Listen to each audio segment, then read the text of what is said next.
we will be moving to West Africa as well, with some contributions from different countries, including Cameroon, including Djibouti, and a few others, and some debates with some of our African peace activist colleagues. But I think now our tech is officially up and running. So I think we can officially bring the Peace Wave to its start. And please tune in anytime that you're able to do so over the next 24-hour period. We will be online, or our colleagues will be online during this entire period. So without any further ado, maybe briefly, just for those that may be not too familiar with World Beyond War or the International Peace Bureau, World Beyond War is an international organization for peace focused on abolishing war and delegitimizing war as a tool to resolve issues and to promote a just and sustainable peace. Their central office is in the US, but they also have dozens of chapters and nearly 100 affiliates around the world. The International Peace Bureau is one of the world's oldest and largest international peace networks, founded in 1891. And Nobel Peace Laureate from 1910. We are a network of over 400 organizational members and 1,000 individual members from all around the world, coordinating actions to create a world without war and also a just peace. So we're very happy to work together with World Beyond War and to bring our activists together for these important discussions, debates, and actions over these next 24 hours. So with all of that in mind, we would also ask you if you're interested in donating to support the 24-hour Peace Wave and some of our work, including, most importantly, for the donations funding the upcoming NATO Counter Summit in Washington, D.C. We will post a link into the chat as well as on the streaming platforms. And we would much appreciate any support that you would be able to give so that we can take these 24 hours of action and bring them to Washington, D.C. and demand our voices be heard for peace. So our first section, we are going to start then in the UK. And here we have an introduction video from Sophie Bolt, the Vice Chair of CND, the Campaign for Nuclear Disarmament in the UK, who will introduce a couple further videos that they have made from UK.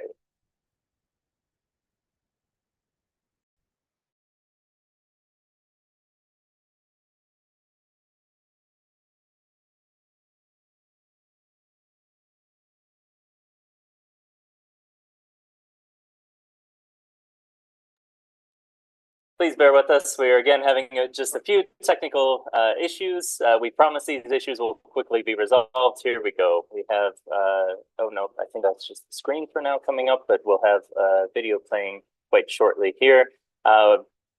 We have tested this all in advance, but as we all know with these live long Zoom calls, sometimes things take a little bit of time just to make sure that we get them right for you.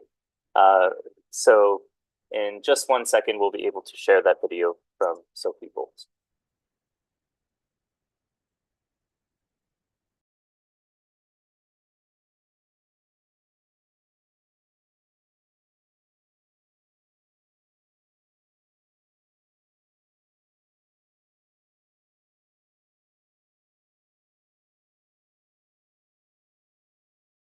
You have to stop sharing. Okay. No, mute yourself, mute yourself.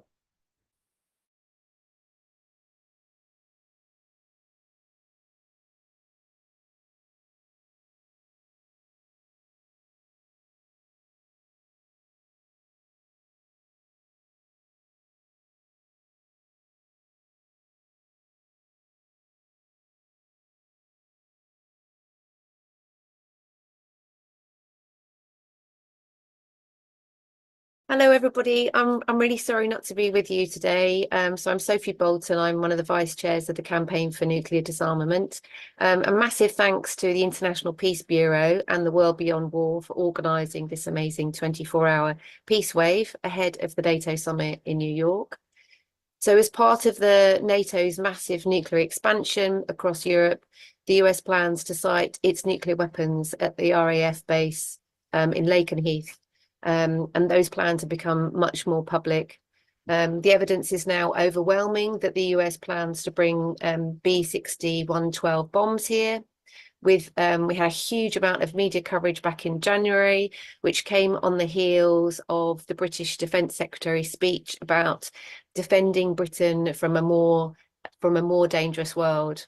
And in it, he talked about moving from a post-war to a pre-war situation where Britain needs to gear up for waging war against Russia, China, Iran, the Yemen, basically everywhere. And so the NATO expansion plans for Lakenheath started to be framed as part of this huge push for increased military spending, talks around conscription to defend, weak Britain. I mean, we know, of course, this is absolute rubbish. The UK has the fourth biggest military spending in the world. It's increasing its nuclear arsenal by 40%, and it's actually, playing a really, really aggressive role in making the world far more dangerous. But with this heightened media coverage, we've seen like a greater interest in what's going on at Lakenheath. And CND was approached by the BBC, Britain's state broadcaster, who were producing a documentary about these new nuclear dangers. And so we've included an excerpt from that documentary for you today, which focuses on Lakenheath. So I hope you enjoy that. And since then, our mobilizations at the base have really intensified. We've had like citizens' weapons inspections, lots of sort of action there. And now there's plans for a march and a peace camp taking place at the base from the 13th to the 25th of July, and that's organised by the Lakenheath Alliance for Peace. And you'll find details of that in the chat. So if you can get along, that'd be completely amazing.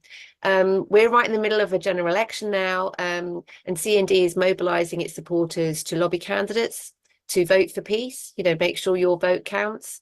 And we're calling on our supporters to make candidates pledge their opposition to the return of nuclear weapons to Lakenheath. Then the second video is about the AUKUS Treaty, which obviously Britain is a key player in that. Australia has now signed, procurement agreements. So nearly £4 billion is going to British Aerospace to build nuclear reactors for these new submarines. Now, whilst these submarines won't be ready to be deployed until the 2040s, all the rhetoric around this treaty is driving a new Cold War, which threatens a nuclear confrontation between the US and China. And at the heart of this treaty is nuclear proliferation, with the US and Britain sharing nuclear technology with Australia. So this second video, it's CND sort of spoken to two leading campaigners who are speaking out against the treaty, basically to get their take on why the treaty is so problematic and why it needs to be stopped. So I really hope that you enjoy the films. Thanks again to the International Peace Bureau and World Beyond War. And as I say, I'm really sorry that I'm not able to be with you here today. So thank you and take care. So thank you to Sophie, as she had written there, or spoken there rather. Given the upcoming UK election, it's a very important time for peace activists in the UK to really be campaigning for alternatives, as we've seen, to the UK's policies. So we'll move right along to the first video, which we mentioned there, which is CND on the BBC's Nuclear Armageddon. How close are we?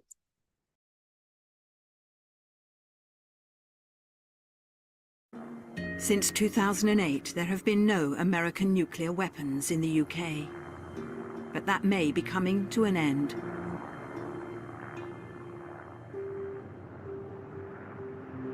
Pentagon budget documents suggest the UK will now be one of 6 NATO countries where US special weapons will be stationed. It could well be here, RAF Lakenheath in Suffolk. US fighter planes that will be capable of dropping such weapons are already based here. And there are now plans by the US Air Force to increase accommodation for a potential nuclear mission.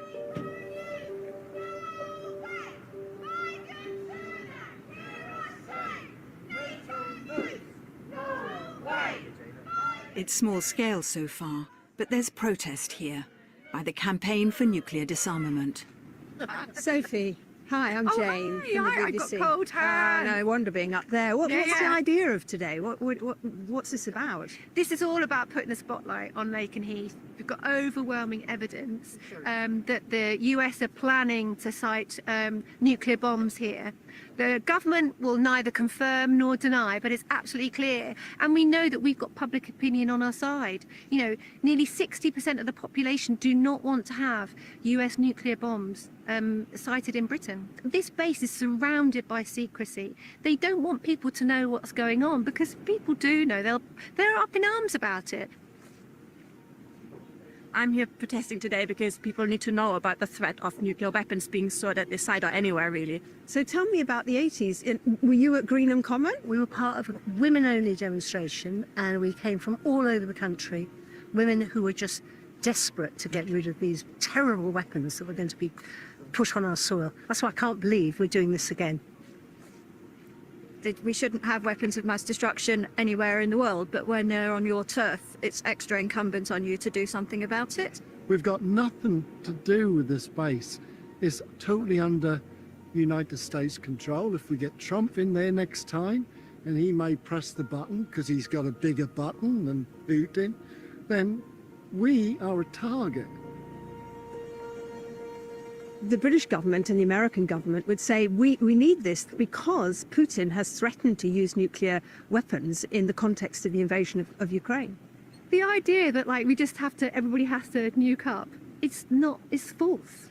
It's not working. Do you know what I mean? If you look at it, like, nuclear weapons haven't kept the peace. We're now in this very, very dangerous situation where, you know, the doomsday clock, the atomic scientists who put that together, they're now saying the world is in a far more dangerous situation precisely because of what's happening in Ukraine. So we feel that, like, just adding more nuclear bombs to that situation is not going to make it safer. So that's why we're going to continue protesting here, because we don't want these nuclear weapons coming here. We want to encourage our government to say, nope, we're not going to accept them.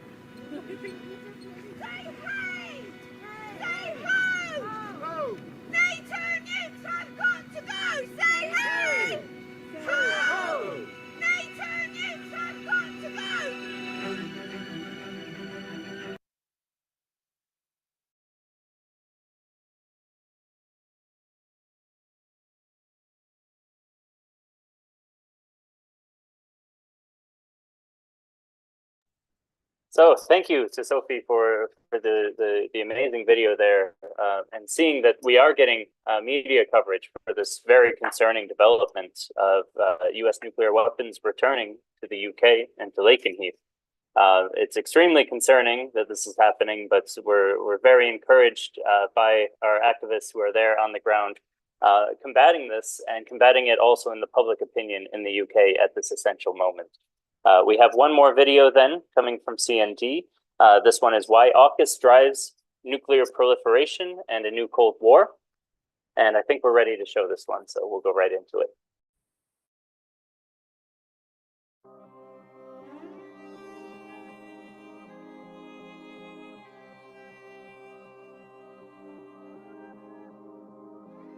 If you want a very potent submarine reactor, as the British and the Americans utilize, you can use enrichment up to 95% uranium-235, which is basically fully capable of being used directly for nuclear weapons.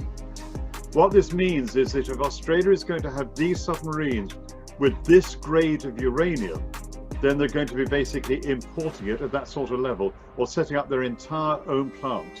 That's a proliferation risk because it's a spread of more knowledge and technology, and it's one that the International Atomic Energy Agency will be looking at extremely closely.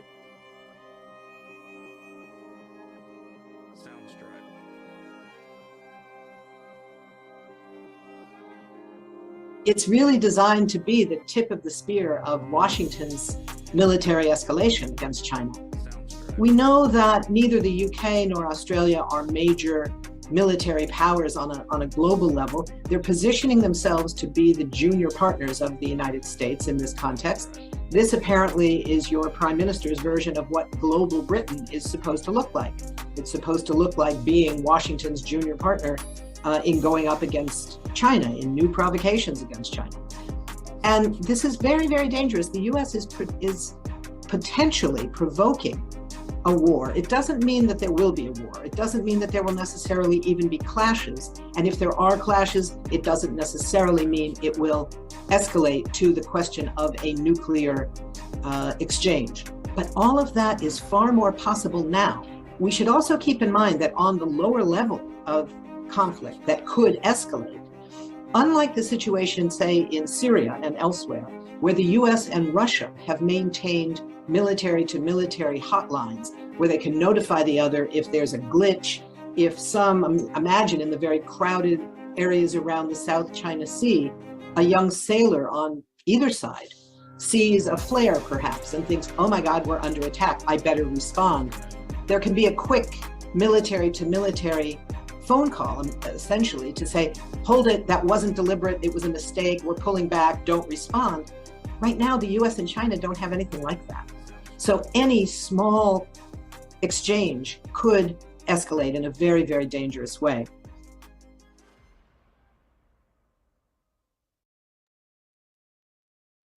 So thank you to Sophie, as well as the speakers in the video there, explaining just exactly why AUKUS, and particularly this agreement and the nuclear submarines that would be included within it, represent a grave danger and threat to peace, particularly in the Asia-Pacific region, but also, of course, globally.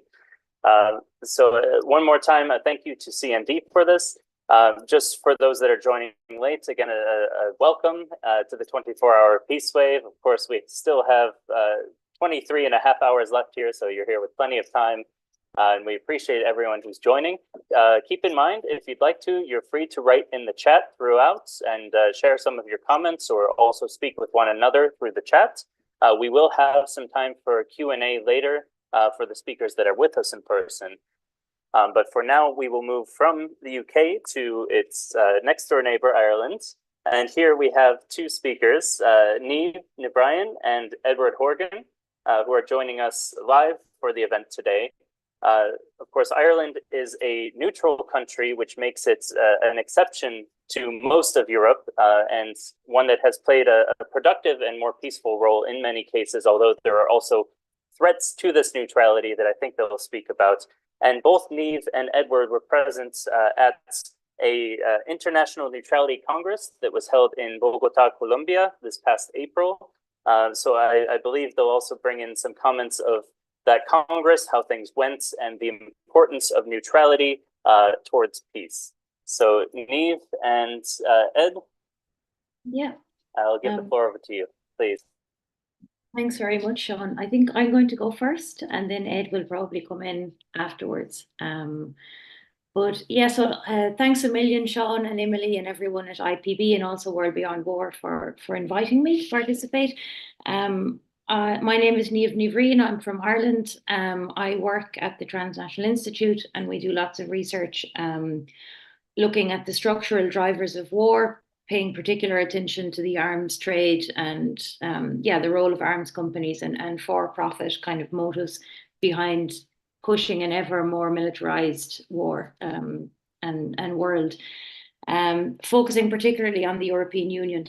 And I'll come back to that in a second, because I think the first thing I was going to speak about is actually the Neutrality Congress in Colombia.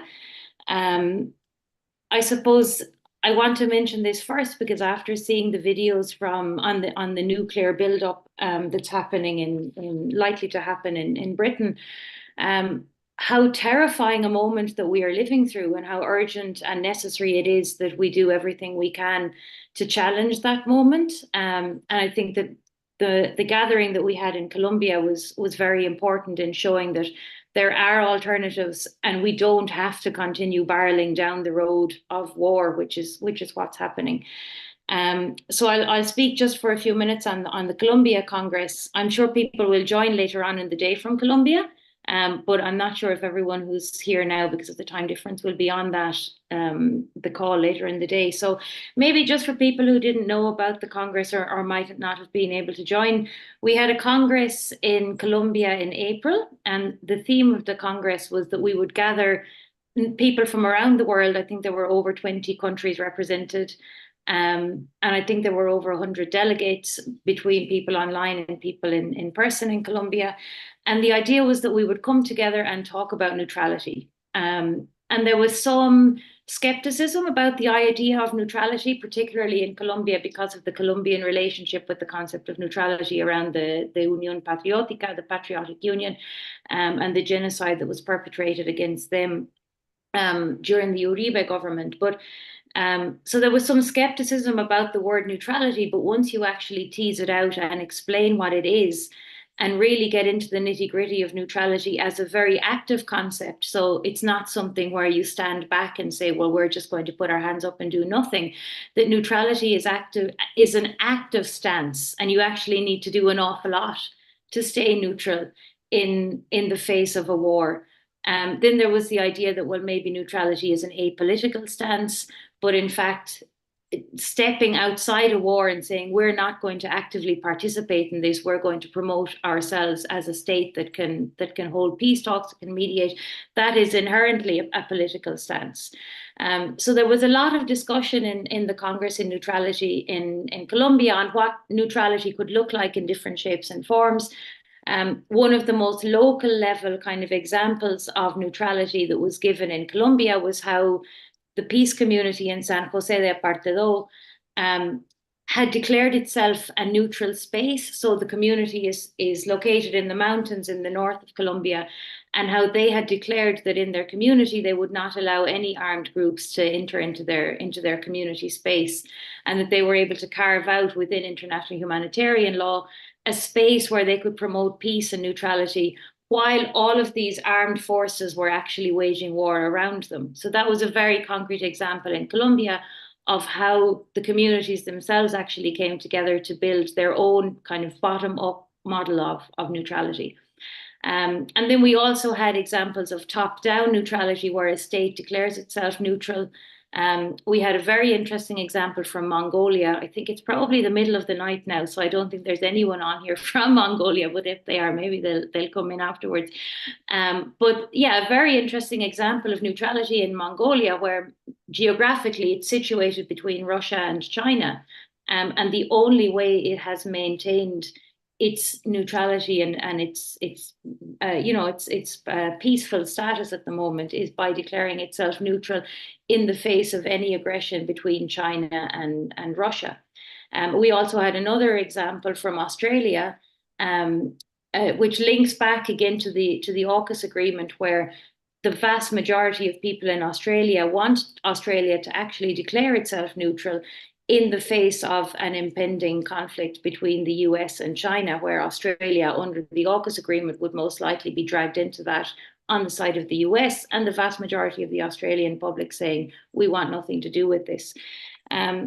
We also had examples of the role that Cuba took in hosting the peace negotiations in Colombia, the role that Venezuela had in first off bringing representatives from the Colombian state and from the FARC guerrillas together to initiate those peace negotiations, and a recognition that you have to negotiate to build peace. Peace is not going to come about miraculously. You have to sit down and talk to people that you don't necessarily agree with. And we know that in Ireland, where we had a peace process, where partners or parties who had been at war for years, for decades, for centuries, came together and sat down and discussed how they could build peace. So I mentioned the Congress in Colombia because it was a really important moment. I think it was also important that we went there and we supported Petro's government, because Petro's government is really taking a stance on peace that we need. He's really being a very important voice in calling out what's happening in Palestine, the Israeli genocide in Gaza. And he's been the language that he's using has been really accurate and necessary to frame what Israel is doing in Gaza as a genocide. He is, of course, being attacked by the media, as often peace voices are. We had that in Ireland in the last few weeks, where most people here will know who Claire Daly is, and a member of the European Parliament who stood for re-election. She wasn't re-elected, along with Mick Wallace, also another peace activist for years. And they were really torn apart in the media and framed as being pro-Russian Putin puppets. And many other slanderous titles that were rolled out in the media, really to destroy their chances of re-election. So we see the same kind of pattern happening against peace voices here in Europe, as we do with Petro, for example, in Colombia. And that raises huge questions, and I'm sure we'll get into that, about the role of the media. Especially in the face of what we see, and we know that when we do actually do, polls on where people stand on neutrality and peace, the vast majority will say they support peace, they support neutrality, and they don't want to go to war. So I think there's a lot of questions to be asked about neutrality and the role of the media in kind of, framing neutrality as this archaic, outdated concept, and we need to meet might with might and build up our militaries and increase our military capacity and our arms production and all of this. So we discussed all of that in Colombia, and I think that Colombia was a very important first step in building this kind of movement that would promote an active neutrality across lots of different countries and contexts where there are, because people will often say, well, it's all very well and good being neutral in times of peace, but what about times of war? But a lot of the countries that were represented in Colombia were actually actively experiencing armed conflict or had done so in the past. Then I'll speak just very briefly on the EU, and then I'll hand over to Ed, because I think Ed is going to speak a bit more on Ireland. But yeah, just on the EU stuff, I think Ireland is a neutral country. We've been neutral since the foundation of the Irish state, and even beforehand. Ireland's neutrality was born out of the idea that we would not participate in imperialist wars. And probably Ed will speak a bit more about this, but our neutrality is very much under threat at the moment and for the last number of years because of our membership of the European Union.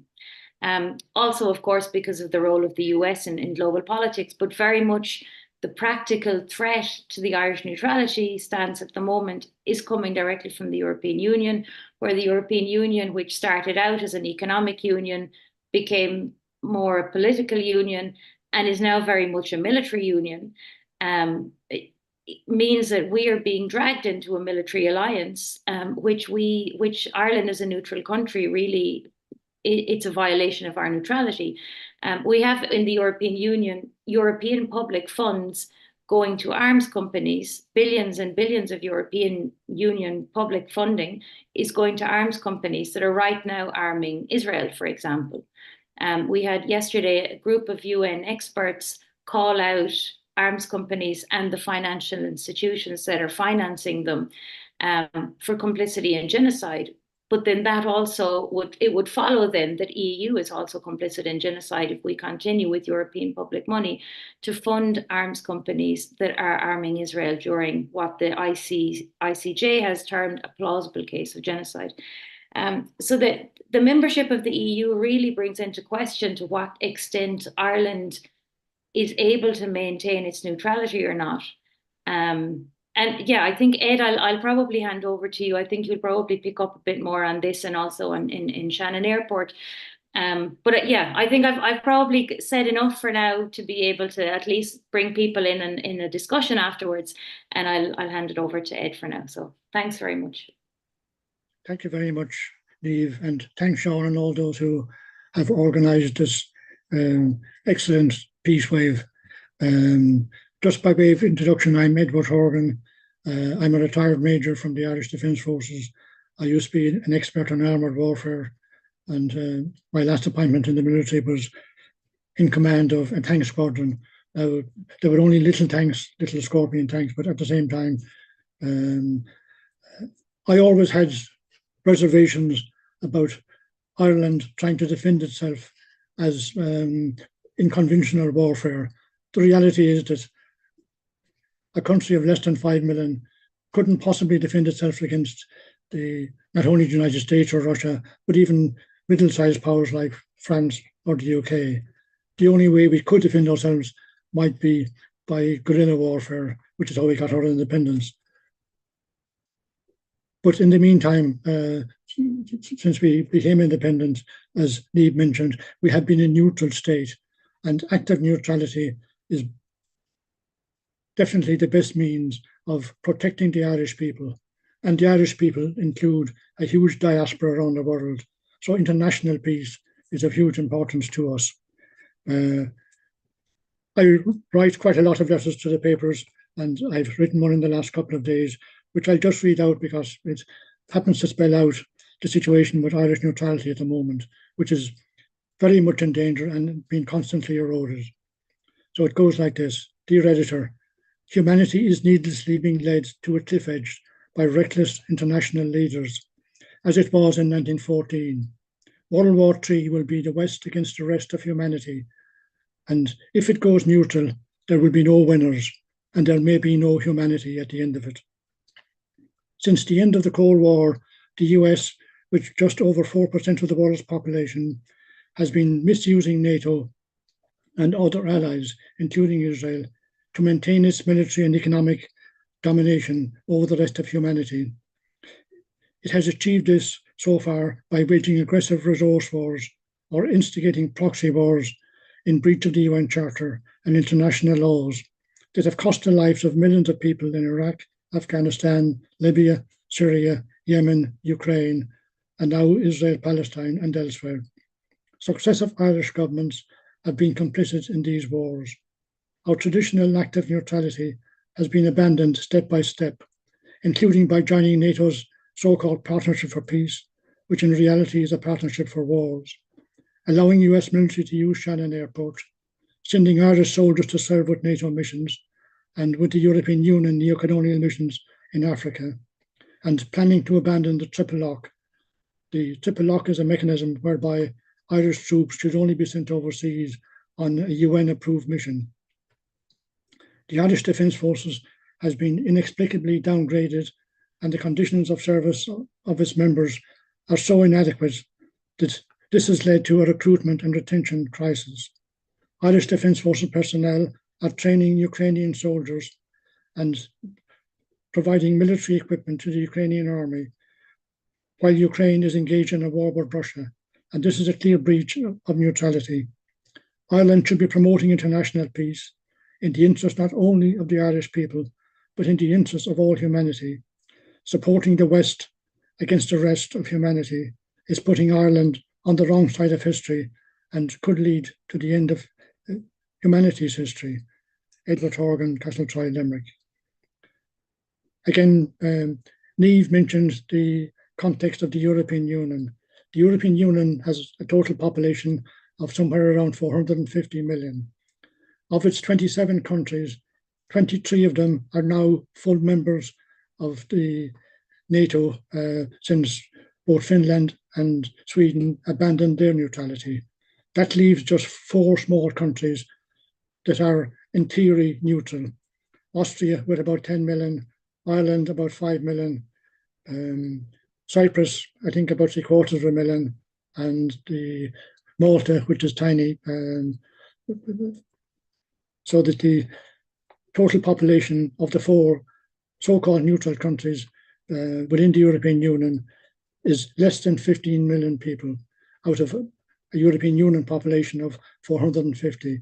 All the major countries in the European Union are full members of NATO, and even those 4 that I mentioned, including Ireland, are also involved with Partnership for Peace or Partnership for War.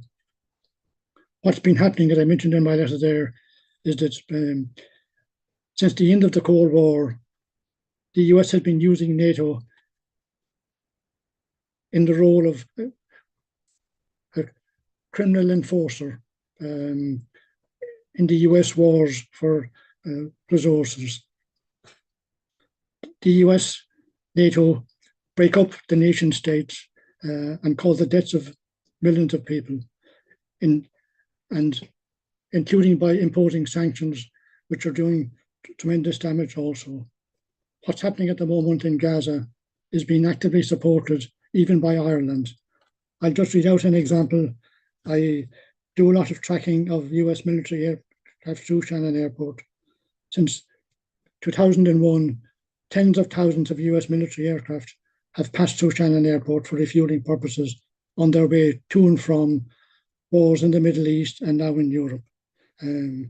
Just yesterday, an Omni airplane, which is one of the civilian aircraft companies that transports US troops through Ireland, landed at Shannon Airport, coming from Fort Cavazos in Killeen, Texas.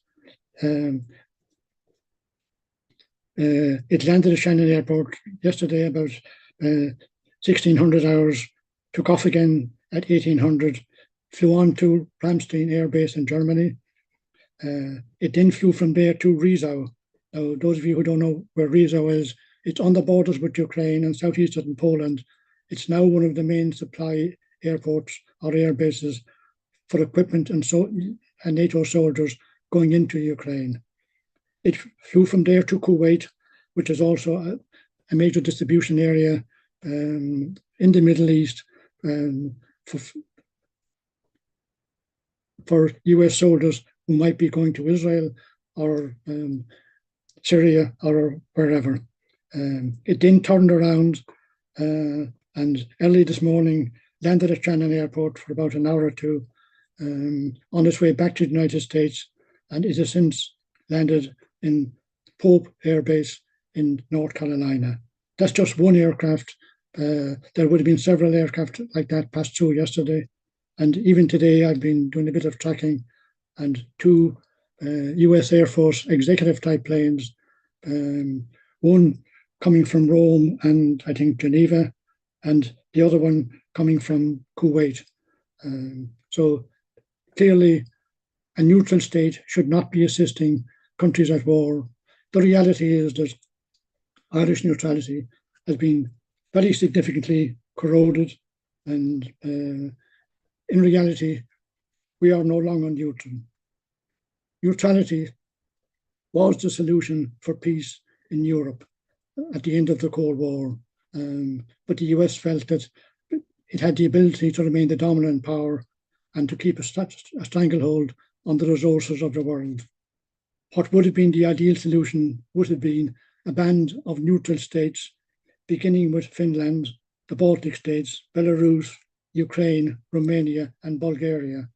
And of course, Russia should have been welcomed into the European community and made every effort to achieve that. But this was opposed by the United States. Promises were broken. The war in Ukraine would not have happened and should not have happened, even if just Ukraine remained neutral. I've worked in both Russia and in Ukraine on election monitoring. I observed the elections in Kharkiv in 2010, in which Yanukovych was very democratically elected. I was working with the OSCE. He was subsequently overthrown violently, and that coup, in the view of many observers, was organized partly by the CIA. I also observed the elections in Russia in 2018. Not quite as democratic, but not nearly as undemocratic as many people believe also. The Helsinki Agreement, which was almost agreed to and would have allowed Ukraine to be a neutral country and to cooperate both with the West and with the European Union as well as with Russia. But because this did not suit the United States and its neoliberal conspiracy, the war has gone on with tens of thousands, possibly even hundreds of thousands of fatalities in the meantime. What's happening in Gaza is also being supported by Ireland and by the European Union. As Niamh mentioned, the European Union started off as an economic organisation, and a reasonably good one from that point of view. It portrayed itself as a union for peace, and to some extent that was genuine. It did succeed in making peace between Germany and France in particular in Europe. Now that has been abandoned. Effectively, NATO has usurped the European Union. As I mentioned earlier on, of the 27 European Union states, 23 of them are full members of NATO, and the 4 small ones, Austria, Ireland, Cyprus, and Malta, are effectively no longer neutral to a very large extent. So the history and the present situation is now so dangerous, as several people, including our colleagues from the UK, have mentioned. We are now in real danger of a nuclear war. In 1984, even though I was with a neutral army, I attended as an observer a large NATO British Army on the Rhine exercise in Germany. At that stage, there was a real danger, in fact, that because the Soviet Union was economically going bust, that they might risk attacking in the West to try and salvage the Soviet Union. In those exercises, which would have involved brigade and division levels, I attended some of the briefings, and at that stage, it was quite clear, in fact, that if the Soviet Union crossed the borders into Western Germany, nuclear weapons, tactical nuclear weapons, would be used.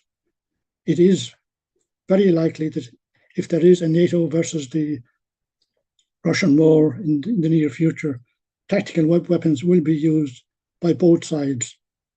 And the reality is that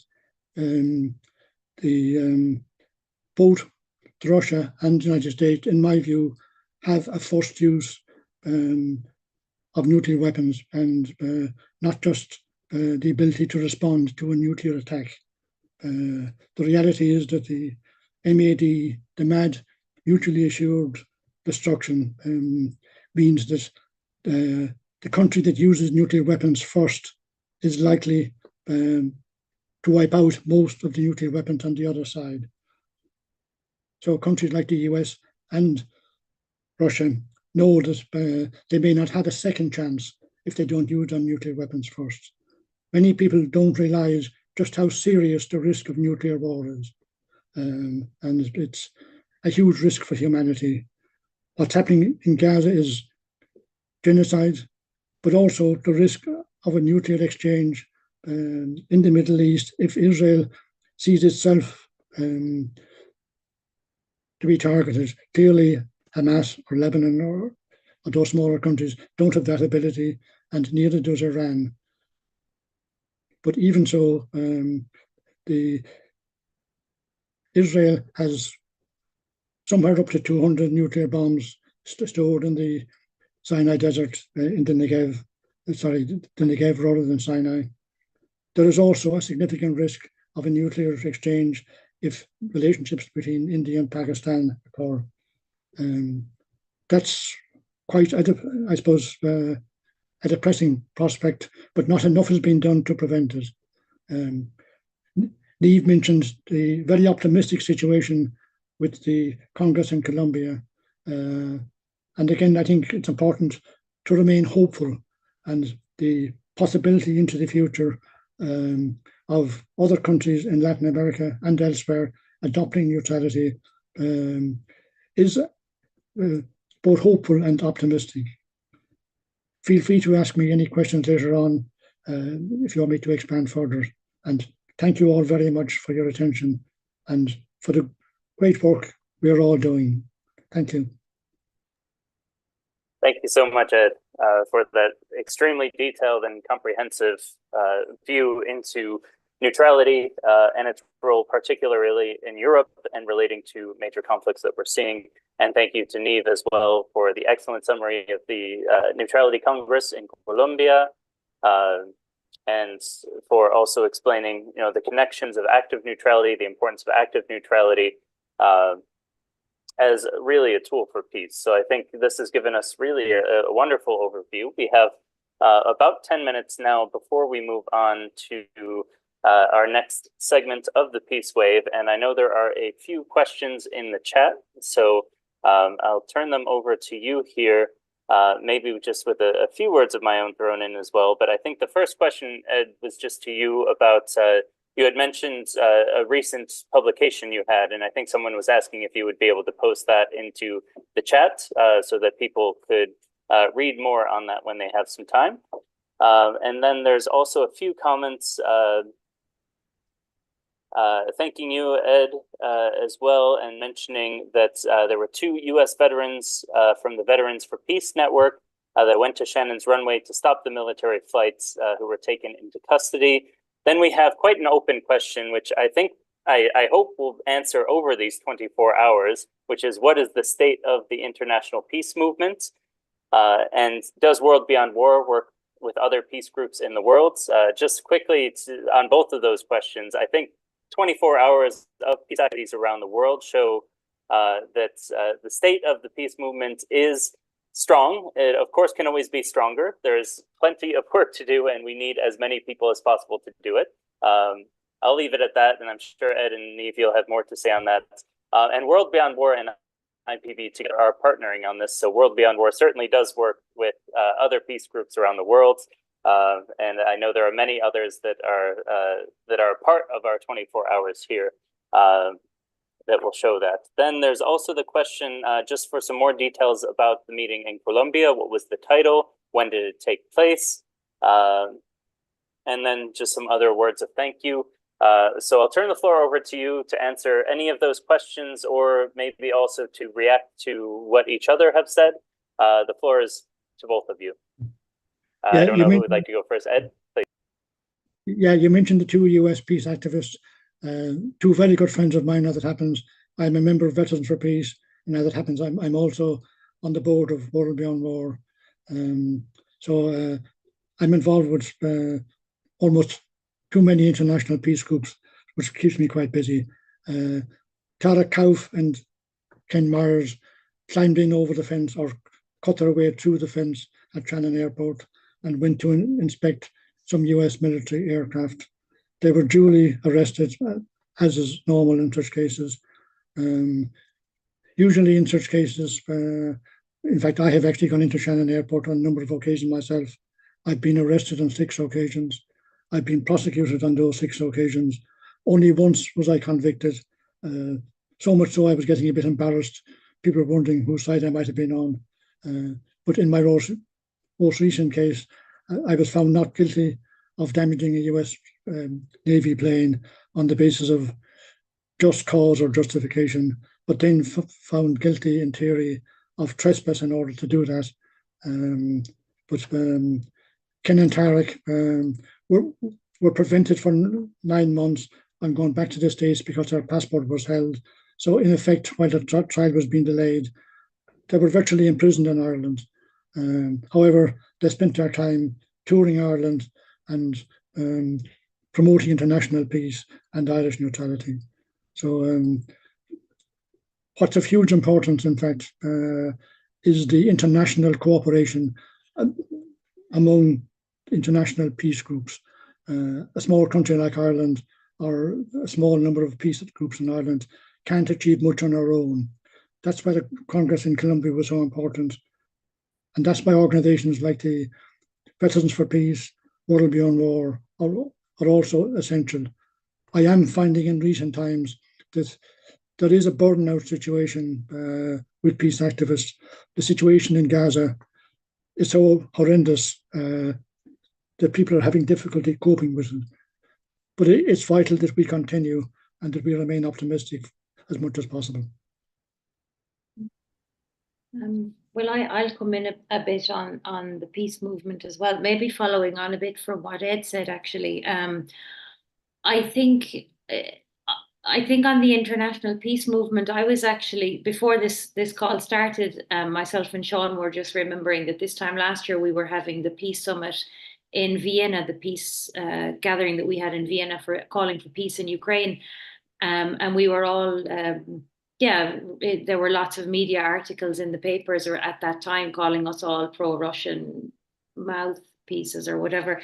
And there was, the peace movement felt very kind of fractured and divided over whether or not to send weapons to Ukraine. And it felt like we were very small and insignificant in a way, even though there were still a number of us with our voices calling out the idea that you would respond to war with more war.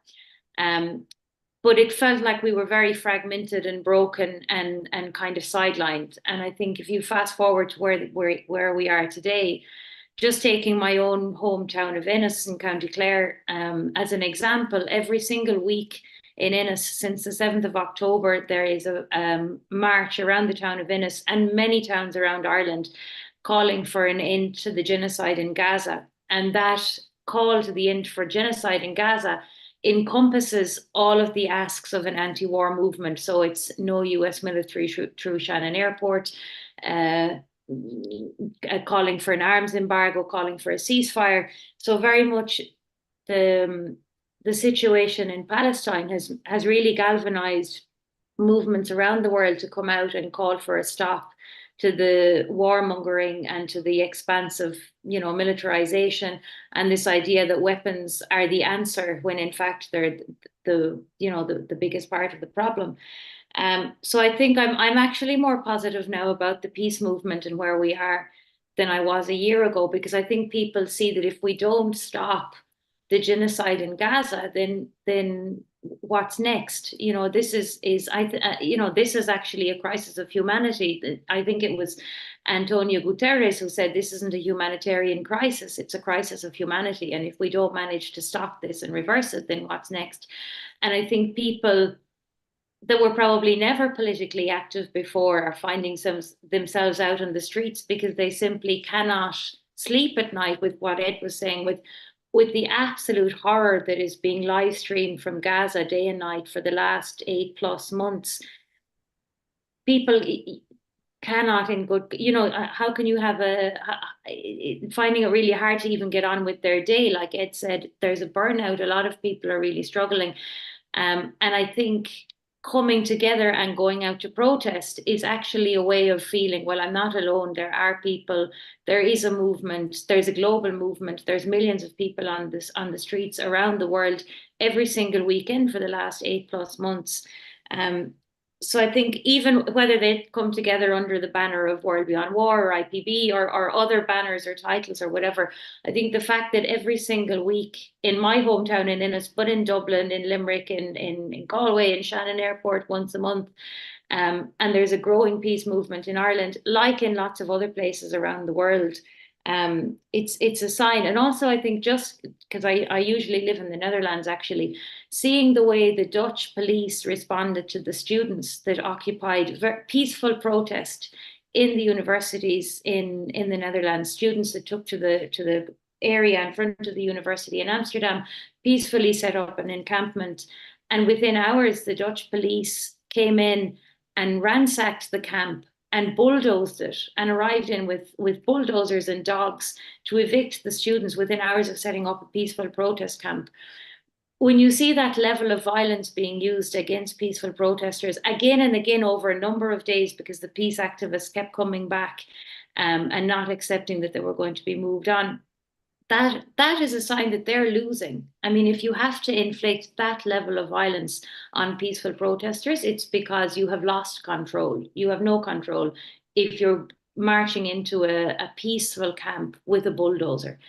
And so I think there is a massive global moment. I think there is a global shift. I'm sure as the peace wave continues, I love the idea of the peace wave. And I love the way we kind of started in Ireland in a way, even though the first videos were from Britain. But I love the idea that there's a peace wave. And I do think that it is reflective of the fact that there is a peace wave taking place around the world. And I think it will only get stronger. I think we have no other choice. The stakes are too high. and there is a burnout, but then there's also a recognition that we have to keep going. And when people are low, other people pick them up, and we have events like this or in-person events that help us to carry on. So yeah, so just to say thanks again to Sean, to Emily, and to everyone organising this, and also to Ed for sharing the discussion on Ireland. It's been great. So yeah, I think that's all I have to say.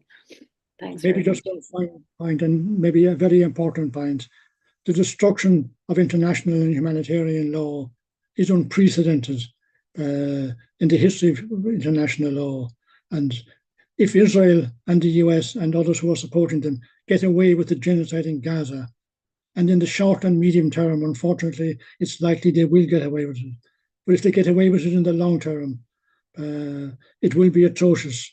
I have researched genocide in quite a lot of depth over the years. One of the reasons genocide keeps happening is that it has proven to be successful in many cases, going right back to the German genocide in Southwest Africa, the Armenian genocide perpetrated by the Ottoman Turks, and to some extent, even the Holocaust, in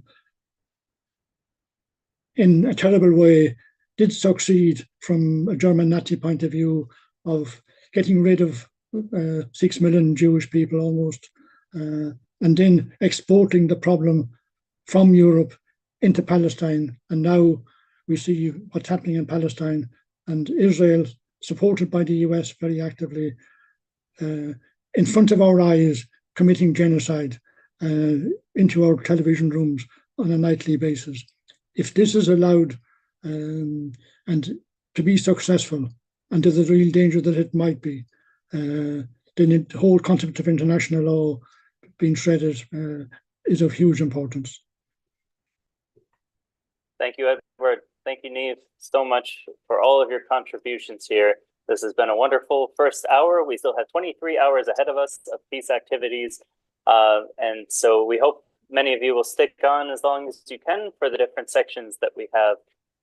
We are now moving to West Africa, but just very quickly before we do, I know neutrality can be a very wide and tough to fully understand topic. I wanted to, just because we had some questions we didn't get to at the very end of the chat there, briefly mention that neutrality does not mean taking a stand against human rights violations, sorry, so I said that backwards. Neutrality does not mean that you don't take a stand against human rights violations, war crimes, etc. But it gives you more of a privileged position to do so because you are neutral to the parties that are conflict. You are not directly engaging in the conflict for one side or another, but engaging in a way that promotes peace, promotes resolution, and also calls out when there are war crimes, human rights violations. So I think, it is a deep topic, and of course, in 1 hour, we can't explore it fully here. We will post a link in our chat. Both Ed and Niamh were part of an educational webinar series that we did earlier this year on neutrality. So we'll post a link to that for anyone who's interested in learning some more there. But because now we are in our second hour, I would then turn the conversation over to our partners for the West African region. Here we have Rashid, and we also have Ernest with us, who will introduce the panel that will speak on peace in West Africa. So Ernest and Rashid, are you with us? Yes. Hi, everyone. Hi, Sean.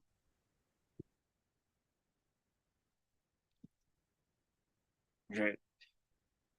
So hi everyone, my name is Rashid, and I'll be moderating the session for the African continent on for today on the Peace Wave 2024. And joining me will be Ernest. Ernest will be supporting, and he's the regional coordinator, and he's going to give us a brief on what the discussion is today. But before I go into that, I think I'll allow Ernest to give a brief presentation on what IPB is and the context of today's meeting. Ernest, you're up. Thank you, Rashid, for giving me the opportunity to also give a brief about IPB and the program entirely. And we say thank you to all of the attendants, and we are grateful and happy to have you guys on board. And basically, the International Peace Bureau, the organization we have been working with for quite a while now, and our mission is basically working with world leaders to cut down military expenditures and also to invest into humanitarian works. And we have also embarked on several programs on peace, common security, and so forth. And we also have the African chapter of the International Peace Bureau, which we have been managing for quite a while now, preparing basic programs to run to benefit the African continent. So basically, today we are here also to give our input to contribute towards the 24-hour peace save. Thank you. Thank you, Ernest. And as the theme of this year is no to militarization and yes to cooperation, for the African section, we'll be having 3 panelists. And let me introduce Mr. Teddy Fode Musa. He's the National Coordinator for SPSP Sierra Leone and a lecturer at the Department of Peace and Conflict Studies at Bhriain College in Sierra Leone. Mr. Teddy, could you say hi to the audience if you're there? Yeah, thank you, Rashid. I just want to bring a peaceful greetings to everybody from West Africa. Thank you for having me. All right, thank you. And we have the current president of the Society for Peace Studies and Practice, SPSP, and the chair, the coordinating committee of the Forum on Farmers and Elders Relations in Nigeria. 20 years of experience in the non-profit sector in peace building, education, and social roles, including as a national facilitator for the Justice and Security Dialogue Program of the United States Institute of Peace. We have Mr. Nathaniel Nsem Awapila. Mr. Nsem, can you say hi to everyone? Yeah. Hi, everyone. I'm really pleased to be here. Thank you. Thanks for the opportunity. Thank you. And the next panelist is Igwesin Augustine. He's Executive Director and is a Peace Building and Development Practitioner. He currently serves as the Executive Director at the Center for Peace Advocacy and Sustainable Development in Nigeria. Mr. Augustine, could you say hi to everyone first? Hi, can you hear me? Yes, we can hear you. Thank you. Okay, thank you. It's a pleasure to be here. All right. Welcome. So the topic for today, we're looking at the importance of peace and security in Africa and to the sector, and we're looking at the thematic area of demilitarization and sustainable security in Africa. And the viewers and guests will take a brief introduction into the topic and what are the perspectives on the current state of militarization in Africa. And Mr. Are you there? Mr. Nathaniel, are you there? Oh, sure, I am. Yes, I am here with you. Thank you. All right. So following our conversation for today, we want to look at what militarization and the impact of militarization has been in Africa and how it has depleted the efforts and the resources meant for development of Africa, and how this has created a lot of insecurity. But looking forward and beyond that, how do we address these issues? But let's go to the root of the conversation. Could you tell us the key drivers of militarization in Africa? And so we can get a foundation of what it is in Africa, the context of militarization in Africa, and the current situation in Africa. Thank you once again for the opportunity. There are a number of drivers of militarization in Africa, but I could mention a few of them. And the first that comes to mind is the prolonged existence of military regimes across Africa. And because military leadership has persisted across Africa, it has also validated military action as an option. So across many parts of Africa, when there is violence, when communities rise up to protest, the first thing is peace enforcement. Now, peace enforcement is not supposed to be the first thing to do until violence has broken out and things are that serious. But it tends to be the first thing that our leaders do. And so that is because military leaderships have validated military action. You also see police officers and all of these moving around the streets armed. Because to them, that looks like that's the way to bring order to society. And therefore, this makes kinetic approaches to insecurity on the continent, favored by most people, leaders and citizens. And that's the first one, so prolonged military regimes. The second one is a dominant feeling that our leaders don't listen to peaceful voices. And so even communities that feel aggrieved, feel marginalized, feel like nobody cares, are no longer using the peaceful option of speaking and hoping to be heard. So a subculture that promotes military options, insurgency, banditry, kidnapping for ransom, and endemic presence of violent extremism across Africa has taken root. And so when people feel like nobody cares, then they don't really care about the options they are going to try. A third reason I find is the feeling of helplessness by communities who feel marginalized and neglected. In a society where leadership listens to everybody that has concerns, you will not have people feeling helpless. But in Nigeria, where I live, we have seen the presence of Niger Delta militancy, which arose from a simple, request for the people in the Niger Delta region to have a certain percentage of the national wealth that originates from their region. And that led to killings during the military regimes. And today we have had the Niger Delta militancy. It has become a household name. You talk of Islamic fundamentalism in parts of Nigeria and the Sahelian region. You talk of militarization of ethnic tensions in the Ambazonia region of Cameroon, the Hutu versus Tutsi situation in Rwanda, Sierra Leone, Liberia, violence. All of this is, there's another reason, and this is, I see it very specific to Rwanda and Liberia.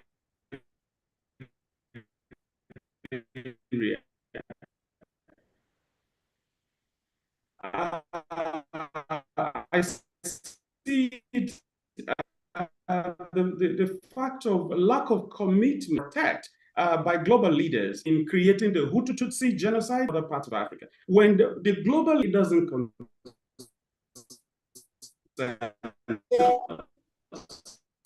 it's an African problem. It's a West African problem.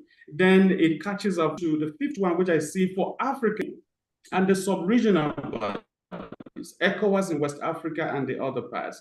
Their failure to act proactively has resulted in Africa to 7 military regimes over the past 3 years alone. Between 2020 and 2023, we saw Mali, Guinea, Sudan, Burkina Faso, Niger, come under the leadership of military juntas. And people like it. You probably saw in the media where the people of Niger came out to around the streets rejoicing that they have military regime instead of civilian leadership. So the failure of the African Union to act proactively has also promoted militarization and military options across Africa. And as a matter of fact, to be very specific about the case of Niger, when ECOWAS finally decided to act, they used a threat rather than seeking dialogue. And that wasn't the scenario between ECOWAS and Niger, and has now created a sub-body within the region where the few countries that are under military regimes have now created a platform for themselves what you call this, what I can't remember the exact name, but a platform for countries in the Sahel. So the failure is important. A cause and effect, and this is a medley of quite a number of factors for me, and that's the sixth and the last I will mention. A cause and effect pattern exists across Africa. A loss of respect for human rights, culture of impunity. It's very key. This also has created an environment for gross corruption, and this corruption now also becomes a root cause, promoting military options. People get armed. You have all kinds of ammunitions during elections. You see people come out with arms and ammunition like they are going to war. And then you also see it happen across, violent extremism, thuggery, high-level crimes by people in leadership. So these are some 6 reasons I could mention, and that is not exhaustive, that explain militarization and military options across the country. Thank you, Mr. Natale, for that wonderful foundation to this discussion. And then you mentioned some key elements, and in the conversation, aside the this subtle challenge between 2 countries in Africa, well, we likely and most of the times have inter-country conflict, but it is usually intra-conflict conflict within Africa. You have within Nigeria having their intra-country conflicts. You have in Rwanda. You have in Kenya. You have in Sierra Leone. You have in Congo, DR Congo, and the likes. And now, Mr. Teddy, in looking at these these challenges, how do we address regional cooperation on having a sit down and an agreement that internal conflict needs to be reduced because in Eastern Europe or between Asia, between America, for example, and the US or Russia and the US, you have 2 countries going at loggerheads. But it is not the situation in Africa most of the times.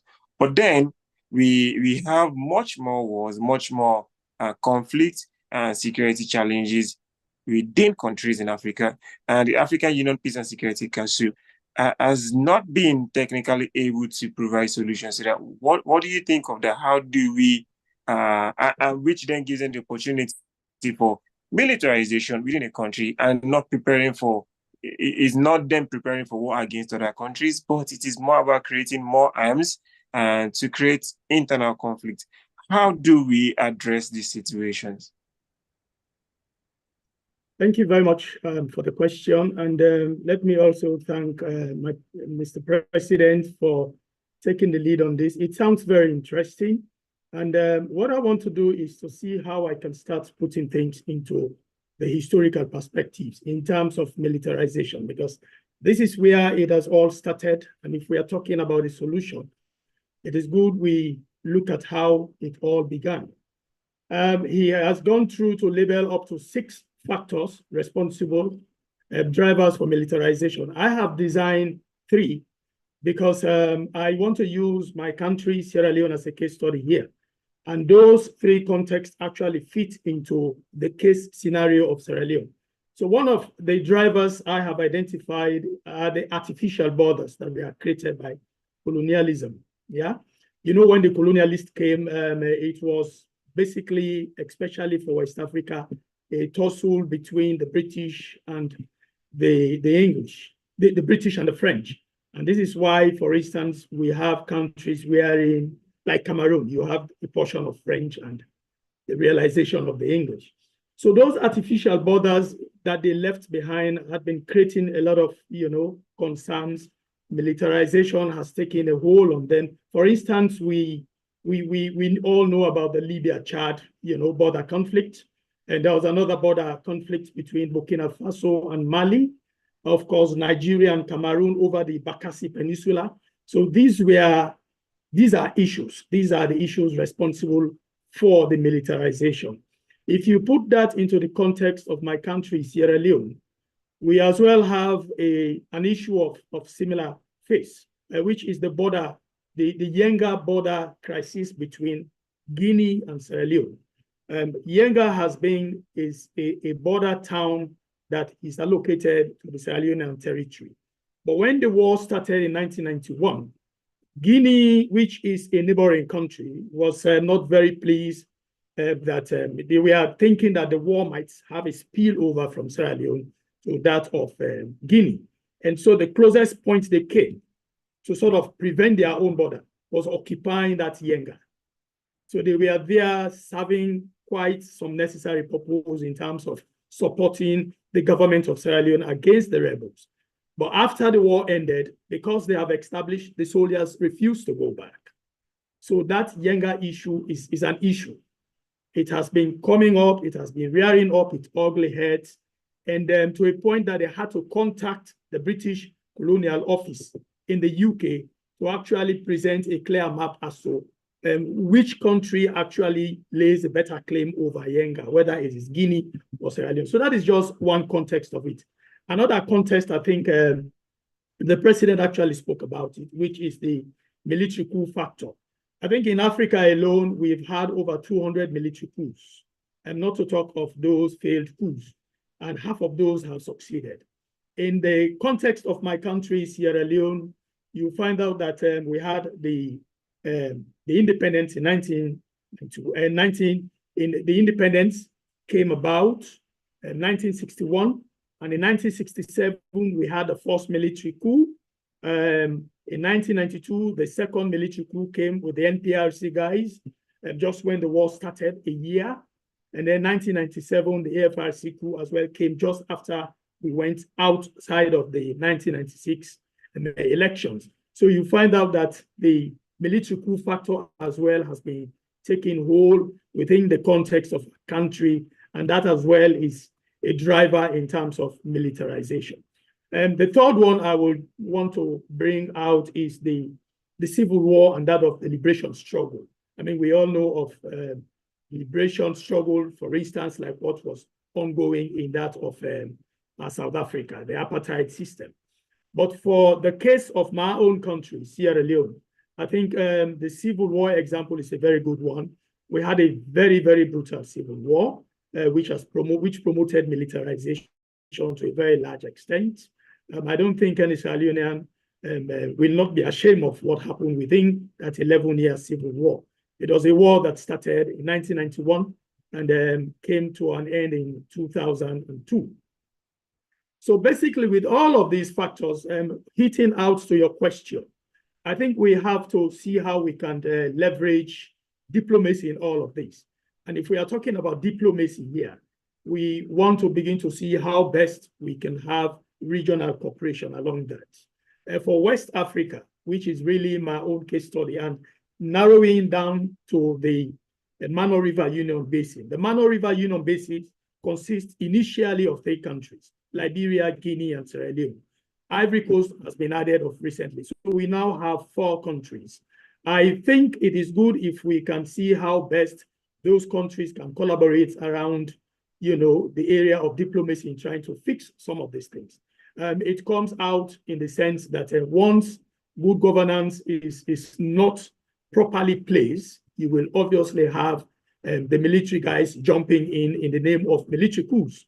And when that happens, then it becomes a problem. It sets the time back in terms of democracy. So I think what we should be doing here is, if diplomacy could stand out in terms of addressing good governance in the sense have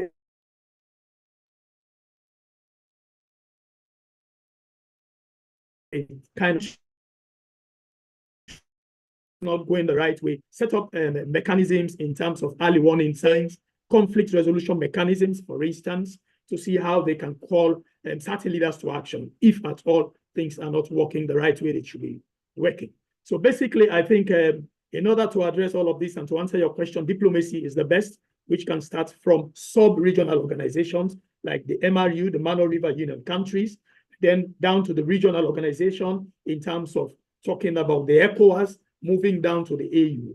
I think they might need to set a kind of conflict resolution mechanism in those countries and see how they can start resolving their question. Like, for instance, the Yenga border issue. I think it has to start with the MRU. Thank you very much. I give it over to you, sir. ready for that. And this conversation they've mentioned and the possible solutions that could actually reduce and find the leveraging mechanism like the African Union, the ECOWAS, and the like. Now, to Mr. Augustine, if I would ask you that how have military alliances and foreign military interventions impacted peace, security, and development in different African nations? What are the major two things that you could possibly mention? I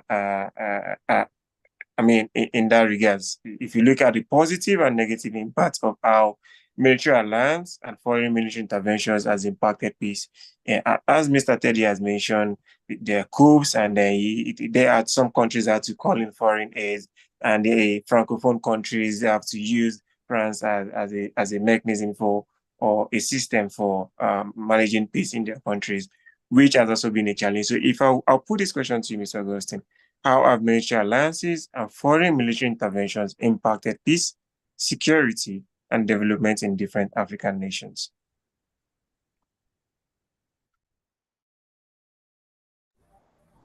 Thank you. Can you hear me? Loud and clear. Okay, sorry. I'm trying to, the network here is not quite okay. I'm trying to save some that, so I cannot turn on camera. So from your question, you say how military alliances are impacted peace and security and development in different part of Africa. So I will take on this perspective that military alliances and foreign military intervention have actually divert impact on peace and security, also and development in African nation. This has to do with the impact are far-fetched in looking at how it caused a kind of instability and conflict escalation. If we look at military bases in Africa, especially in Chad, in Niger, and other part of the Sahel region where you have the U.S. Military base, and you can see the expansion of a Russia military base coming to Africa and other European powers. You see how this has to have resulted to instability and conflict escalation in Africa. So this has a far impact on economic development of Africa. There's also a kind of a human right abuse and civilian casualty, looking at how these military alliances and the foreign military intervention carry their their military intervention. It also look at evaluating some human rights and also look at some civilian casualty. Also, there is a kind of dependency on power undermine national sovereignty. So if you look at some military alliances and the foreign military intervention, some nations are depending on external powers like having military bases trying to, in the Sahel where you have military bases trying to protect the Sahel. So it also tries to undermine the sovereignty of that country and all of that. Also, there is a kind of displacement and refugee crisis. This also has an impact on displacement and refugee crisis. And also there is economic burden and resource exploitations. So those military alliances and foreign military interventions, some of them come to Africa, they also have economic burden on the country, and there's also a kind of a resource exploitation. Some of these alliances and military interventions exploit the mineral resources in the Africa where they are based.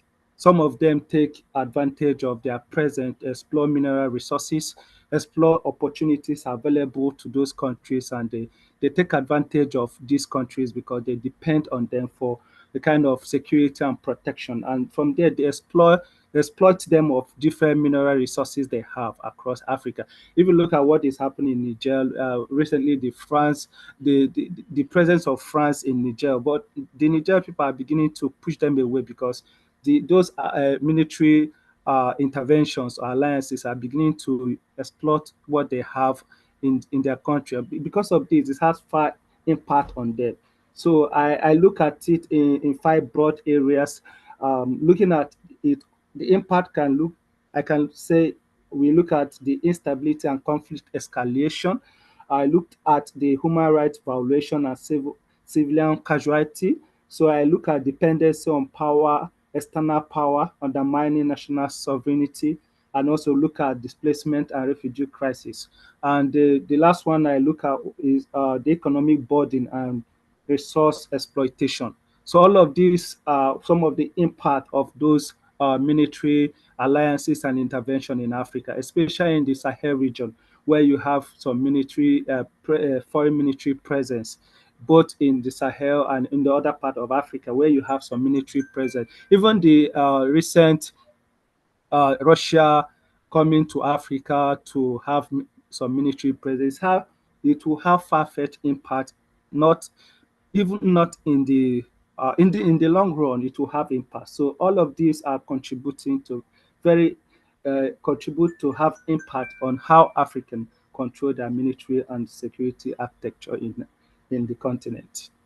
Thank you, So I Augustine. think I look at there could be an alternative approach to this. So there could be an alternative approach to this. I look at African led peacekeeping and conflict resolution initiative can help to look at this impact. I also look at regional economic community integration and effort. I also look at capacity building for national security forces. Like other speakers, I may look at diplomacy, mediation, dialogue. I also look at humanitarian assistance and development aid, encouraging democratic governance and human rights, and also supporting local peace building initiative and reconciliation, and fostering international cooperation and multilateralism. So some of these are alternative approach to what I've mentioned earlier, and I believe that it will go a long way in emphasizing how African agencies and self-determined solution. This alternative can prioritize sustainable peace and security and development in African nations. If I may pause you a bit, Augustine, and I would like to bring Mr. Nathaniel back. The budget, if you look at the budget of militarization and defense in African countries, for example, in Nigeria, the Ministry of Defense and then the budget for weapons are quite higher than the budget for education, quite higher than the budget for healthcare, quite higher than some other infrastructures. And what do you think? How do you think this? I mean, when you're trying to buy more weapons, militarize the continent, and you have other countries because of their own conflict and the need to assert their dominance and hegemony, find African countries as their battlefield to conquer, and then try as much as possible to militarize them, both covertly and some other ways. What do you think of that, Mr. Nathaniel?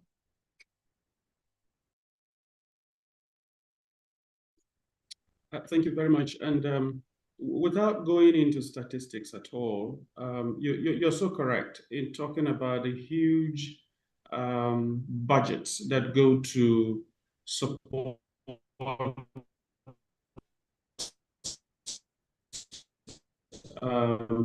defense and military action across Africa. And interestingly, there's no accountability that this is how much you spend. But I give an example. Let me give very examples close to home. I live in a state called Benue State. Benue State is located on the it's the north central part of Nigeria, but it shares a boundary with Cameroon. A few years ago, some 4 or 5 years ago, no, it's more now, some 8 years ago, the Ambazonian War started like a joke in Cameroon. Within a very short time, 6,000 people, as recorded, were affected and displaced. Between 2015, 2016, and today, as we're speaking, we still have thousands of those displaced people living in my state as refugees. There has been no effort to get them back. These people live in places where there's no budget for their education, there's no plan for their for their return to their countries. Are you talking about health? There are no plans for that. Now, that is just one country.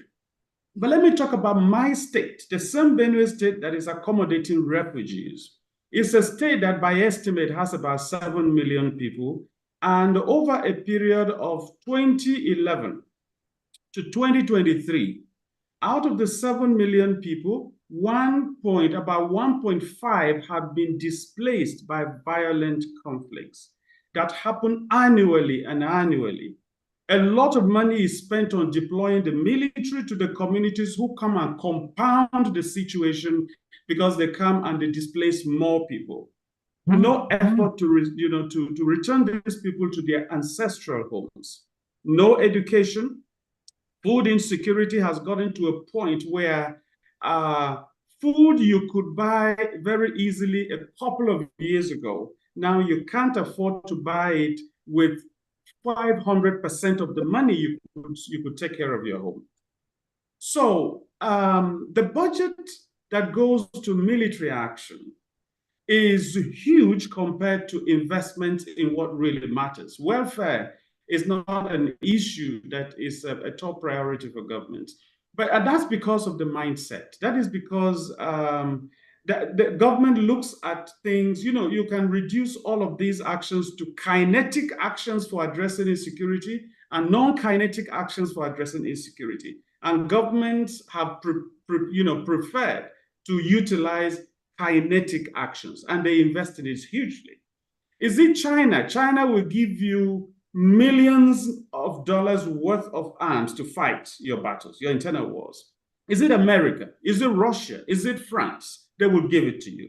But you're going to spend the next generation or the next 1, 2, 3 generations of your citizens paying for all of those ammunitions. So we need to, our people, as a government, as a continent, we need to reevaluate the basis for the policies that are formulated. If we place education, healthcare, and social welfare as the top priorities, in the next 5, 10 to 15 years, we may not need to budget up to 20% on military action. But because that's not the priority, and I must say, based on the level of relationship I have with key government officials, I realize it's not that they don't want to do things differently. It's because of capacity. It's because of fear of exploring the non-kinetic options that exist. And so they keep doing the same thing and situation is not changing, but they just keep doing it, hoping that somehow all right, Mr. Nathaniel. There will be restored security. Yeah. I think it's quite important. And from your last statement, rethinking security priorities. And I want to ask Mr. Teddy. Mr. Teddy, what are the successful examples of grassroots peace building? Because as we have in Syria alone when the conflict was there, and what successful grassroots peace building, conflict resolution, and non-violent resistance movement can be highlighted and amplified across the continent? I want you to take that in 2 minutes. I don't know if you got the question, Mr. Nathaniel. Mr. Teddy, did you get that? Okay, 2 minutes. Yes. Yes. Grassroots organizations are very much important to peace building. In the context of our own country, we had our civil war, 1991 to 2002. And when that war came to an end, we had a challenge of reconciling Sierra Leoneans because there was a kind of very big divide. We started off with that of the TRC, Truth and Reconciliation, in which case people were to come and sort of confess, and then reconcile. But that was like not part of our own cultural makeup. For us, if you have wronged somebody, coming to stand in his or her face to tell it to him that, yes, I'm the man who did it, it's a little bit insulting. So the TRC was not going down very well. The other reason why the TRC as well could not survive, it's because it was established adjacently by the special court. So those who were supposed to come and make confessions in the TRC saw the TRC as a kind of conduit to link them over to the special court. So it failed. But lucky we are that a Sierra Leonean by the name of John Colker came up with a grassroots initiative called Fambul Talk. Fambul Talk is a Creole description of family relationship. It means we are families, let us sit down and talk. It became very successful because it replicated what we are looking forward to. Sierra Leoneans, we think once the conflict was over, there was the need for us to sit down and talk. Talk in the sense that we hang on to reconciliation, not recalling what happened anymore. And that was the route that John Colker and his Fambul Talk actually took. For them, they went to communities and they decided to bring them together, tell them that this is over, it is time for us to reconcile. So in Sierra Leone today, we have the Fambul Talk that is still in existence. It started as a civil society organization. It is headed by John Colker. It has made huge impact. It even had its own good records over the TRC that was funded by the US and the international community. Over to you, sir. Thank you. And I mean, that would then take me to Augustine.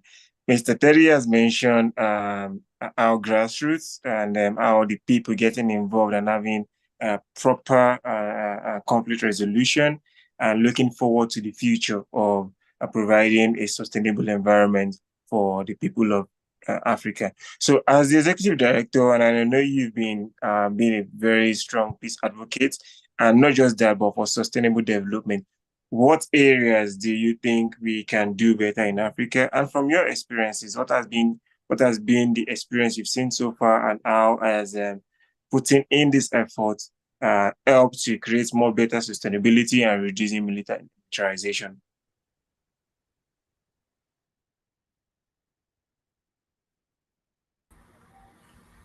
Hello? Mr. Augustine, just 2 minutes, Sorry. please. Yes, can you come again? No, I asked that with your experience, what have you seen and what have you participated in that has helped in providing conflict resolution and for sustainable development? Just 2 minutes. Okay, thank you so much. Across Africa, maybe I will speak on the young people perspective where we are fully engaged. There have been a lot of intervention in terms of seeing how Africa can be very secure. If you remember, African Union silencing the gun by 2020. There's this African Union Agenda 2063. I think one of the aspiration, it has 7 aspirations. And one of the aspiration talks about a peaceful and secure Africa.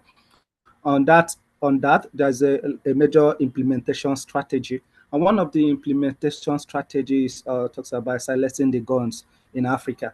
So it's a continental program of African Union where it gauge how we can demilitarize, as well as how we can take guns away from young people and replace it with a sustainable development strategy across Africa. So that intervention ended in 2020, but there's some gaps on it, and it achieved a significant impact where a lot of intervention were done to ensure that guns and guns, especially light weapons, a lot of protocols are being implemented by member states to ensure that light weapons are taken away, and guns, there's a lot of demilitarization, there's a lot of disarmament, and all of this program actually has significant impact, and they achieve a kind of sustainable, especially also the African Continental Framework on Youth, Peace and Security.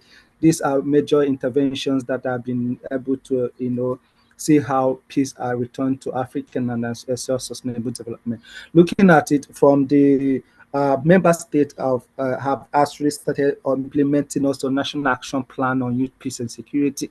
These are interventions that are bringing young people to the table to ensure that they contribute to peace building effort in Africa.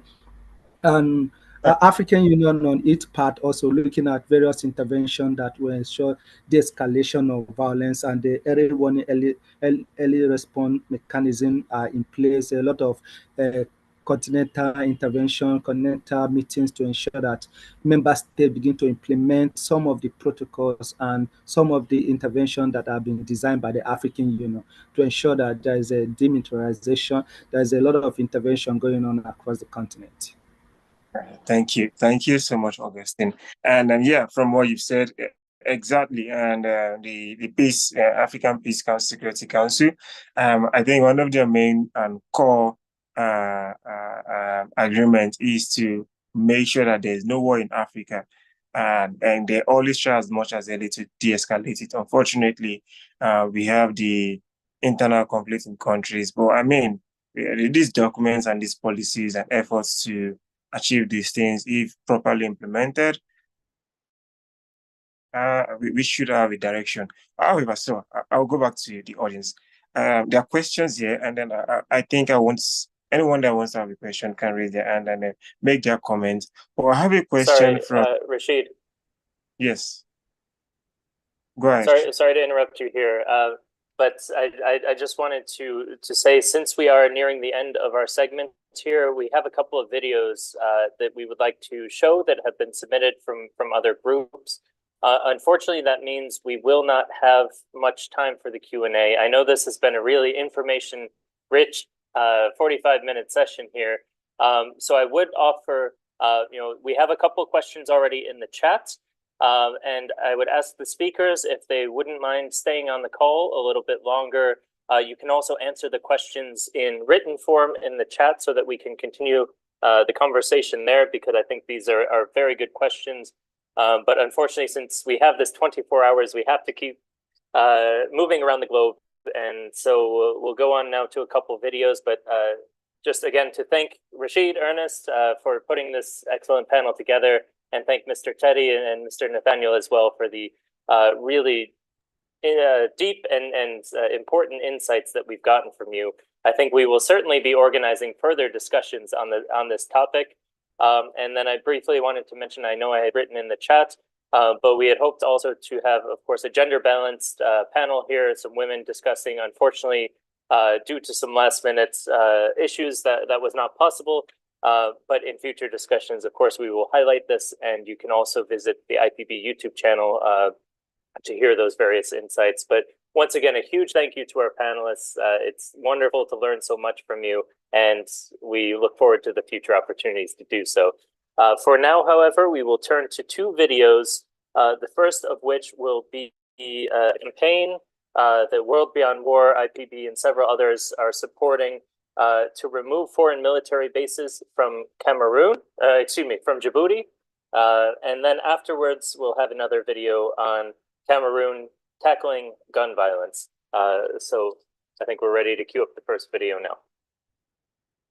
Djibouti's repressive government is funded by foreign military bases. People don't want it. We have a petition with thousands of signatures, which is being delivered today to consulates around the world to say, no, get your troops out of Djibouti. I have a delivery for the Consul General. Oh, okay. Thank you. Thank you. Good morning. I have a delivery for the Consul General.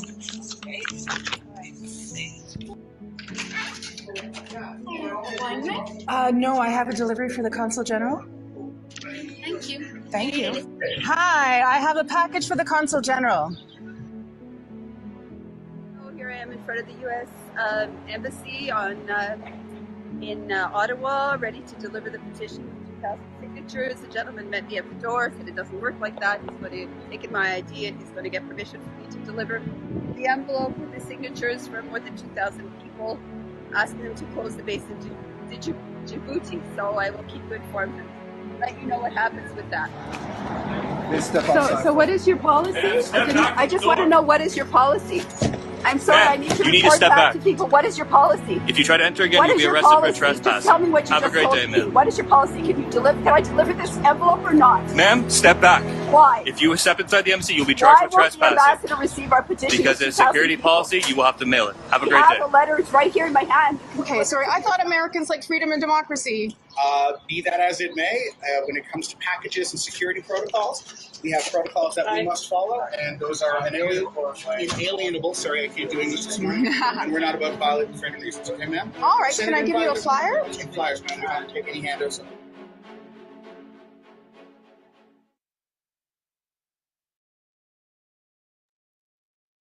So again, that's part of an international campaign alongside local activists in Djibouti for peace to put an end to foreign military bases in Djibouti. There's a website we'll post into the chat where you can find out some more information. Several major military powers have military facilities in quite close proximity to each other in Djibouti. Now we turn to a video from World Beyond War Cameroon. Cameroon takes on gun violence and prepares for the 24-hour peace wave.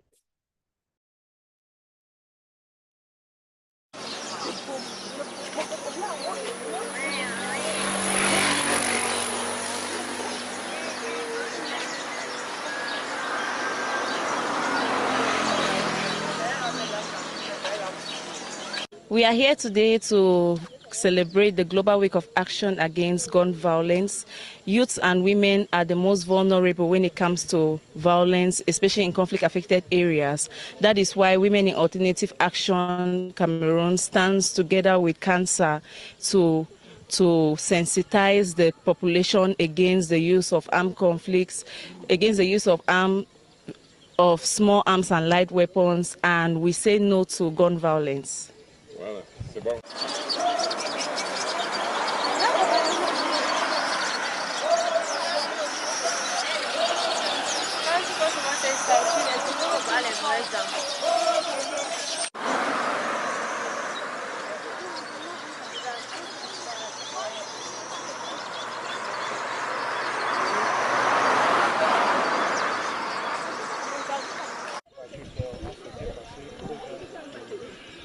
Bien, nous, déjà, c'est World Beyond War, c'est un mouvement mondial qui milite pour la fin des guerres, de toutes les guerres. Alors, nous saisissons l'opportunité de la semaine d'action contre les armes légères pour passer ce message de celui de mettre fin à toutes les guerres. Dans notre contexte, nous pouvons le relever, les armes qui sont les plus accessibles sont les armes légères et de petit calibre. Et nous sommes convaincus que nous aurons un monde meilleur, plus paisible, si ces armes n'existaient pas.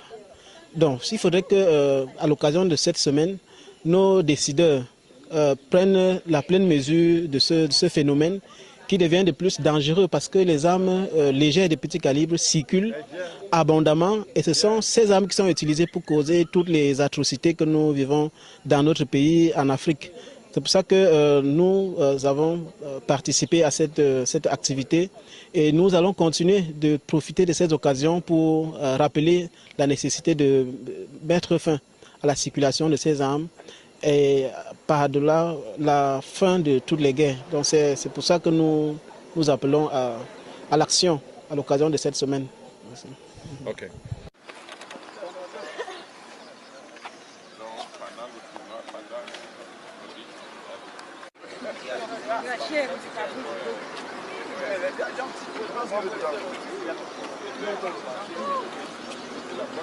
Ça, Cameroon Action Network on Small Arms Control.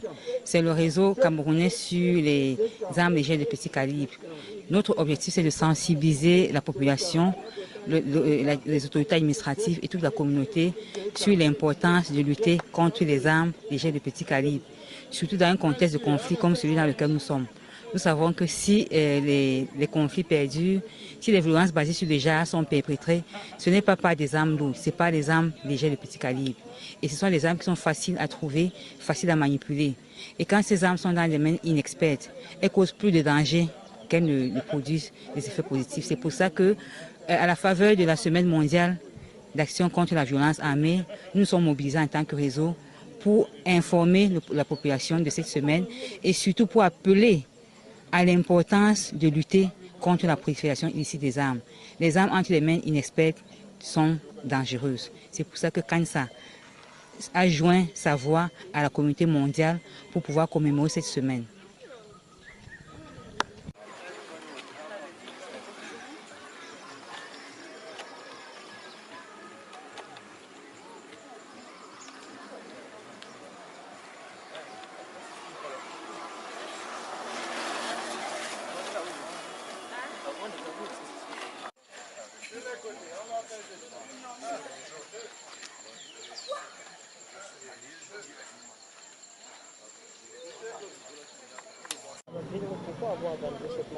Oui, mais vous voyez comment on transpire. On transpire comme un moyen de sensibiliser le public contre les armes légères de petit calibre. Donc, comme vous connaissez, la semaine prochaine, c'est la semaine globale contre les armes, lutte contre les armes légères de petit calibre. Et comme un réseau sur les luttes contre les armes légères de petit calibre, c'est pour ça que nous avons organisé ces marches. Le but exact, c'est de sensibiliser. Vous voyez notre pays, quand vous voyez le nord-ouest, vous voyez le sud-ouest, vous voyez l'extrême nord, vous voyez l'est, et même les rues et les grandes villes de notre pays, vous voyez les armes sécures partout. Donc c'est important de sensibiliser, c'est important de passer la nouvelle que c'est temps pour nous de lutter contre ces armes. Parce que les armes causent toujours les dégâts. Ça cause toujours les dégâts. Donc ça a toujours les conséquences quand les armes sont dans les mains illégales. Au sortir de cette marche, est-ce que vous êtes satisfait du résultat? Je suis tellement satisfait parce que on a eu un monde, il y avait un monde pour cette marche. Mais en dehors de ça, vous savez qu'il y a plusieurs autres activités à faire. D'ici lundi, nous avons une conférence de presse pour sensibiliser, pour passer les informations, surtout avec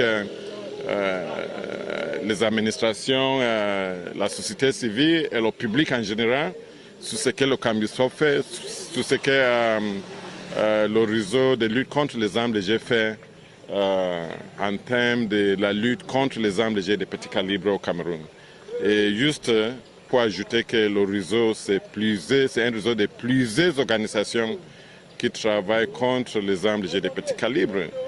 Quelques organisations phares, c'est la Cameroon Youth and Students Forum for Peace Cambisop, Women International League for Peace and Freedom, Service écuménique pour la paix, Trauma Center, Dynamique mondiale des jeunes. On a plusieurs organisations, mais on est aussi en train de sensibiliser pour que les organisations qui travaillent pour la paix et contre les armes légères puissent devenir membres de CANSA. Et on va faire un dernier mouvement pour les bras. 1, 2, 3. 1, we go. 2, 1, 2, 3. 1, 2, 3. 2, 1, 2, 3. On ne tape pas. Voilà. Yes. Il faut sauter. Jump. 1, 2, go. Can we jump? Go.